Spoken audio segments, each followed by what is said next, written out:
আমার বাইরে দৌড়ে লয়ে গেছে, পরে সকালে এসে জানছি যে লয়ে গেছে। মানে দুইশারপ করে কি দুইশারপ এটাও আমরা সঠিক করে করতে পারি না। পরে পুলিশ আইছে আয়া কইতেছে কি যে ওরা মানুষ পাচার করছে। ওখন মানুষই পাচার করছে, এটা তো প্রমাণ নাই, প্রমাণ তো আর দেখাইতে পারে নাই। অন দেখাইতে পারলেছে না, বুঝতে পারতো যে না হে ওর দুষ করছে।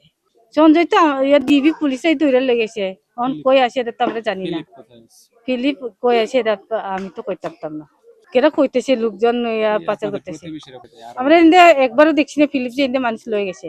দেখলে না কইতাম যে লয়ে গেছে আসলে, এরা মিশা করতে কয়ে কি হইব। তার বাড়ির সামনে রাস্তা আছে, মনে করেন তার বাড়ির থেকে 200 গজ হইবে রাস্তাটা।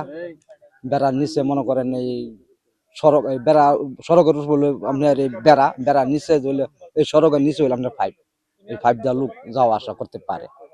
খুব সম্ভব যে এই দিক দিয়ে হয়, এই কাজগুলা ইন্ডিয়াই হয়। ইন্ডিয়াই বেশিরভাগ চিন্তা ভাবনা গবেষণার সবাই এই জায়গার মধ্যে। পুলিশকে নিয়ে বিলাল মেম্বার আসছে আমাদের বাড়িতে রাতে 1টা নাগাদ। পরে আইসা পরে খুঁজতেছে আমার ভাই আর সঞ্জয়রে খুঁজতেছে। পরে সঞ্জয় তো ওই পারে ঘুমাইতেছে। পরে ওরে বলছে বিলাল মেম্বার ওরে কল দেও ওরে ডাক দেও। পরে ওই কল দিয়ে আনাইছে। সঞ্জয় যদি দুষ থাকতো সঞ্জয়কে আসতো, এখানে আসছে, আসার সাথে সাথে তার হাতে হ্যান্ডকাপ লাগাইছে। হ্যান্ডকাপ লাগে ওরা জোর জবরদস্তি জিজ্ঞাসা করতেছে তুমি কি তোমার ভাইয়ের সাথে কথা বলছো?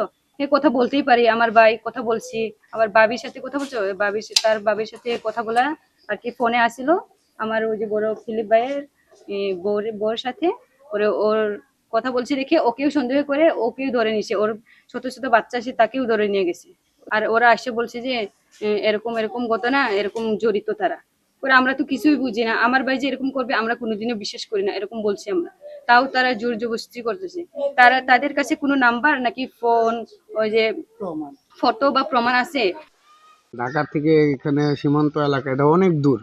এই যে লোকটা গুলি বিদ্ধ হয়েছে বা যারা তারে গুলি করছে, তারা যে এত দূর থেকে এই পর্যন্ত আসছে, এটা কিভাবে সম্ভব? আমাদের 0 পয়েন্ট এলাকা, আমরা এই যে এখানে সারাদিন মাঠে ঘাটে কাজ কাম করে সন্ধ্যার পরে আমরা নিজের বাড়ির থেকে নিজের স্বাধীনতা নিয়ে বাড়িতে পারি না। বিজিবি সম্মুখীন হইতে হয়, অনেক ডর ভয় ভীতিতে থাকতে হয় যে আতঙ্কবাদীরা এই ধরনের কাজ কাম করে। এদিক দিয়ে নাকি আবার শুনলাম বর্ডার পার হয়ে গেছে।